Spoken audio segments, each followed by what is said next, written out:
Hey guys, my name is Nora Franch, and welcome to the podcast Grateful Blessed Mess, daily reflections for those in the 12 steps. I am a fellow 12-stepper and certified mindset coach, and I am here to introduce you to the value of mindset coaching in your 12-step journey.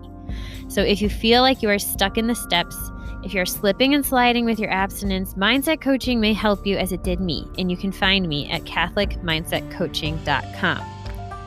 These episodes are meant to invite you in to consider the truths of 12-step wisdom and to join in the very real struggle of living them in action.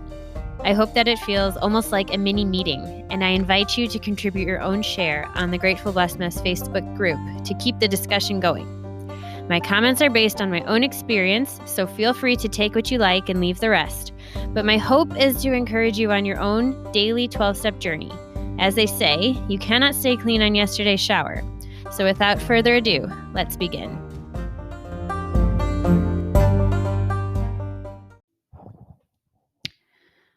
We are reading from A Day at a Time, the reading for November 24th.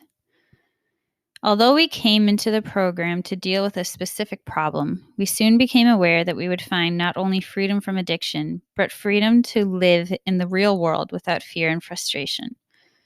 We learned that the solutions are within ourselves. With the help of my higher power, I can enrich my life with comfort, enjoyment, and deep down serenity. Am I changing from my own worst enemy to my own best friend? Today I pray. May I praise my higher power for my freedoms, from addiction, from spiritual bankruptcy, from loneliness, from fear, from the seesaw of pride, from despair, from delusions, from shallowness, from doom. I give thanks for the way of life that has given me these freedoms and replaces the empty spaces with extra goodness and peace of mind. Today I will remember to give thanks for all my freedoms. 100%, I felt like I was my own worst enemy. 100,000%. And maybe you're feeling that today. Maybe you just hate yourself today. Maybe you're just in that place of looking in the mirror and just wanting to break it because you can't stand what you see. It's okay. It's okay to be in that place. It stinks, but it's okay to be there. You're not the only one and you're not alone. And there's a beauty in having that reaction because it means there's a desire in you to be something greater than maybe where you are at right now.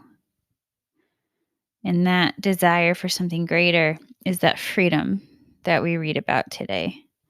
The freedom from addiction, the freedom of all these character defects we went through: fear, pride, despair, delusions, shallowness, doom. I mean, I lived in those places on the regular. I still find myself there very often. I found myself there last week. And it is so painful.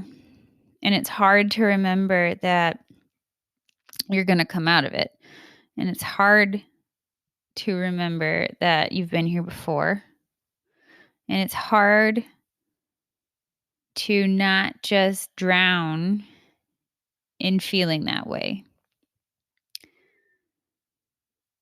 And so that's when it's really important, remember, like, to stay in the rooms, to stay close to the center of the program, because that will keep you sane and safe. You know, the closer you are to the core, even on the days that you drift away, you won't drift that far.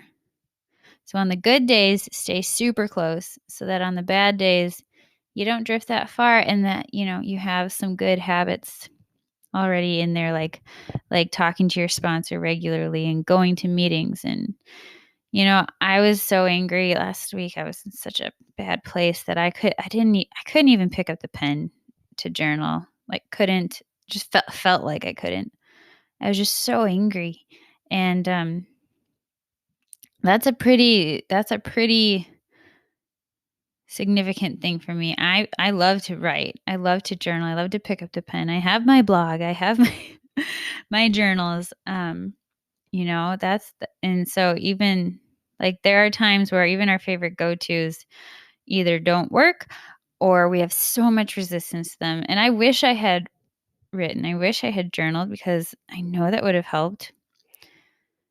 But I did reach out to my sponsor and I did reach out to friends, and it was them seeing me in my vulnerability and in my imperfectness that helped me exhale long enough to get through that day and then go on to the next day and not hate who I saw in the mirror and start to have, even if it's just curiosity, like, wow, I wonder what was going on. I wonder what led to that. That's not me. That's not me at my best for sure. And it didn't even feel like myself anymore. I used to be in that place so frequently that it definitely felt like part of who I was. And it's just important to not do anything in those moments. That's something that was just so good. And I heard confirmation of this just in like the St. Ignatian rules of discernment, that when you're in a place of desolation, he calls it, where like you're just dry and you're not connected, and the thing that set you on fire just falling flat today. When you're in a place of desolation, it happens. Like, it's not that you did something wrong. It's not that it's over. Your honeymoon with spiritual recovery is over. No, it's just part of the human condition. It's going to happen. And in a place of desolation, the best advice he said, which just makes so much sense, is don't make any decisions from that place, because you're not yourself in those moments. You're definitely not your best self. Not that you should only make decisions from your best self, but don't make any dramatic decisions when you're in that place of hating who you see in the mirror. And that includes not changing your meal plan, not changing your action plan, not getting out of any of the routines that you have built in. You're like, okay, well, I'll reassess that tomorrow, or I'll talk to my sponsor about that when I call her tonight. You just don't make any changes. Just keep putting one foot in front of the other, just like Anna, Frozen 2. Gonna have to do an episode on that one day. It could probably be its own series of episodes on how much spiritual truth is in that movie. I digress. Just know that we've all been there, and lots of us are currently there right now. And it's going to be different. It's going to change. And ask your higher power to just sit with you until it does. With that, I pass.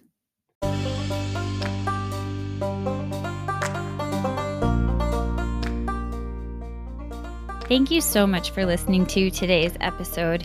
If you feel that mindset coaching could help you on your 12-step journey, please feel free to reach out and find me at catholicmindsetcoaching.com.